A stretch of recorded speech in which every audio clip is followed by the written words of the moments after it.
Much Ado About Nothing. There lived in the palace at Messina 2 ladies, whose names were Hero and Beatrice. Hero was the daughter, and Beatrice the niece of Leonato, the governor of Messina. Beatrice was of a lively temper, and loved to divert her cousin Hero, who was of a more serious disposition, with her sprightly sallies. Whatever was going forward was sure to make matter of mirth for the light-hearted Beatrice. At the time the history of these ladies commences, some young men of high rank in the army, as they were passing through Messina on their return from a war that was just ended, in which they had distinguished themselves by their great bravery, came to visit Leonato. Among these were Don Pedro, the Prince of Aragon, and his friend Claudio, who was a lord of Florence, and with them came the wild and witty Benedick, and he was a lord of Padua. These strangers had been at Messina before, and the hospitable governor introduced them to his daughter and his niece as their old friends and acquaintance. Benedick, the moment he entered the room, began a lively conversation with Leonato and the prince. Beatrice, who liked not to be left out of any discourse, interrupted Benedick with saying, "I wonder that you will still be talking, Signor Benedick. Nobody marks you." Benedick was just such another rattlebrain as Beatrice, yet he was not pleased at this free salutation. He thought it did not become a well-bred lady to be so flippant with her tongue, and he remembered, when he was last at Messina, that Beatrice used to select him to make her merry jests upon. And as there is no one who so little likes to be made a jest of as those who are apt to take the same liberty themselves, so it was with Benedick and Beatrice. These 2 sharp wits never met in former times, but a perfect war of raillery was kept up between them, and they always parted mutually displeased with each other.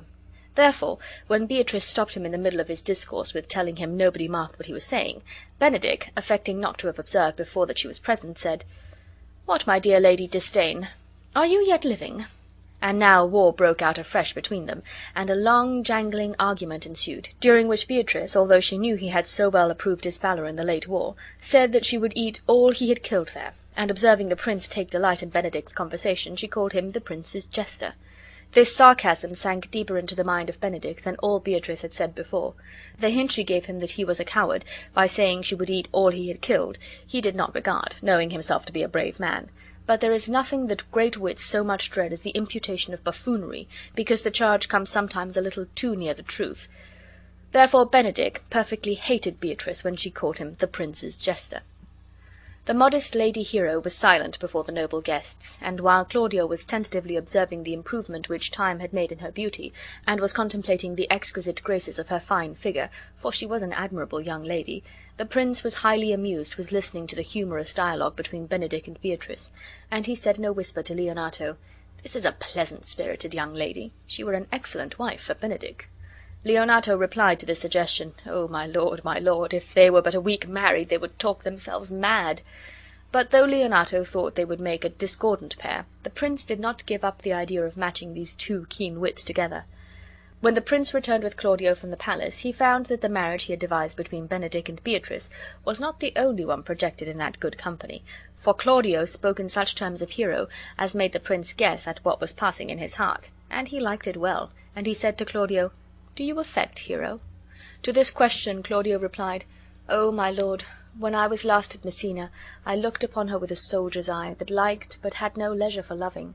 But now, in this happy time of peace, thoughts of war have left their places vacant in my mind, and in their room come thronging soft and delicate thoughts, all prompting me how fair young Hero is, reminding me that I liked her before I went to the wars." Claudio's confession of his love for Hero so wrought upon the prince that he lost no time in soliciting the consent of Leonato to accept Claudio for a son-in-law. Leonato agreed to this proposal, and the prince found no great difficulty in persuading the gentle Hero herself to listen to the suit of the noble Claudio, who was a lord of rare endowments and highly accomplished, and Claudio, assisted by his kind prince, soon prevailed upon Leonato to fix an early day for the celebration of his marriage with Hero. Claudio was to wait but a few days before he was to be married to his fair lady, yet he complained of the interval being tedious, as indeed most young men are impatient when they are waiting for the accomplishment of any event they have set their hearts upon. The prince, therefore, to make the time seem short to him, proposed as a kind of merry pastime that they should invent some artful scheme to make Benedick and Beatrice fall in love with each other. Claudio entered with great satisfaction into this whim of the prince, and Leonato promised them his assistance, and even Hero said she would do any modest office to help her cousin to a good husband. The device the prince invented was that the gentleman should make Benedick believe that Beatrice was in love with him, and that Hero should make Beatrice believe that Benedick was in love with her. The prince, Leonato, and Claudio began their operations first, and watching upon an opportunity when Benedick was quietly seated reading in an arbor, the prince and his assistants took their station among the trees behind the arbor, so near that Benedick could not choose but hear all they said, and after some careless talk the prince said, "Come hither, Leonato.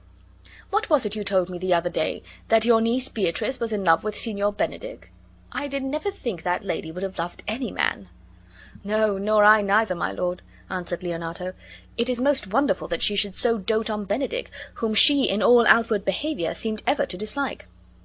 Claudio confirmed all this with saying that Hero had told him Beatrice was so in love with Benedick that she would certainly die of grief if he could not be brought to love her, which Leonato and Claudio seemed to agree was impossible, he having always been such a railer against all fair ladies, and in particular against Beatrice. The prince affected to hearken to all this with great compassion for Beatrice, and he said, it were good that Benedick were told of this. "To what end?" said Claudio. "He would but make sport of it, and torment the poor lady worse." "And if he should," said the prince, "it were a good deed to hang him, for Beatrice is an excellent sweet lady, and exceeding wise in everything but in loving Benedick." Then the prince motioned to his companions that they should walk on, and leave Benedick to meditate upon what he had overheard. Benedick had been listening with great eagerness to this conversation, and he said to himself when he heard Beatrice loved him, "Is it possible? Sits the wind in that corner?" And when they were gone he began to reason in this manner with himself. "This can be no trick. They were very serious, and they have the truth from Hero, and seem to pity the lady. Love me? Why, it must be requited. I did never think to marry, but when I said I should die a bachelor, I did not think I should live to be married. They say the lady is virtuous and fair. She is so, and wise in everything but loving me. Why, that is no great argument of her folly. But here comes Beatrice.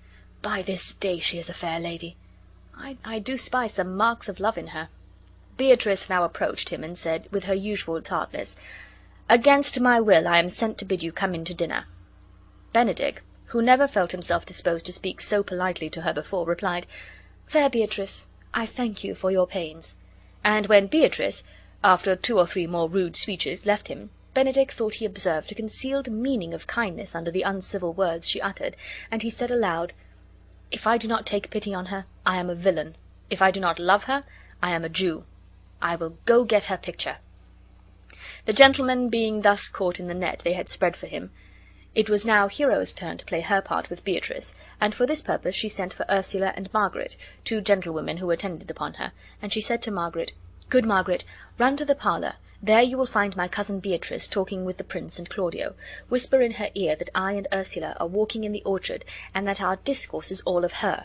Bid her steal into that pleasant arbor where honeysuckles, ripened by the sun like ungrateful minions, forbid the sun to enter." This arbor into which Hero desired Margaret to entice Beatrice was the very same pleasant arbor where Benedick had so lately been an attentive listener. "I will make her come, I warrant, presently," said Margaret. Hero, then taking Ursula with her into the orchard, said to her, "Now, Ursula, when Beatrice comes, we will walk up and down this alley, and our talk must be only of Benedick, and when I name him, let it be your part to praise him more than ever man did merit. My talk to you must be how Benedick is in love with Beatrice. Now begin, for look where Beatrice like a lapwing runs close by the ground to hear our conference." They then began, Hero saying, as if in answer to something which Ursula had said, "No, truly, Ursula, she is too disdainful. Her spirits are as coy as wild birds of the rock." "But are you sure," said Ursula, "that Benedick loves Beatrice so entirely?" Hero replied, "So says the prince and my lord Claudio, and they entreated me to acquaint her with it. But I persuaded them, if they loved Benedick, never to let Beatrice know of it." "Certainly," replied Ursula. "It were not good she knew his love, lest she made sport of it." "Why, to say truth," said Hero, "I never yet saw a man, how wise soever, or noble, young, or rarely featured, but she would dispraise him." Sure, such carping is not commendable," said Ursula. "No," replied Hero, "but who dared tell her so? If I should speak, she would mock me into air." "Oh, you wrong your cousin," said Ursula. "She cannot be so much without true judgment as to refuse so rare a gentleman as Signor Benedick." "He have an excellent good name," said Hero. "Indeed, he is the first man in Italy, always excepting my dear Claudio." And now, Hero giving her attendant a hint that it was time to change the discourse, Ursula said, "And when are you to be married, madam?" Hero then told her that she was to be married to Claudio the next day, and desired she would go in with her and look at the new attire, as she wished to consult with her on what she would wear on the morrow. Beatrice, who had been listening with breathless eagerness to this dialogue, when they went away, exclaimed,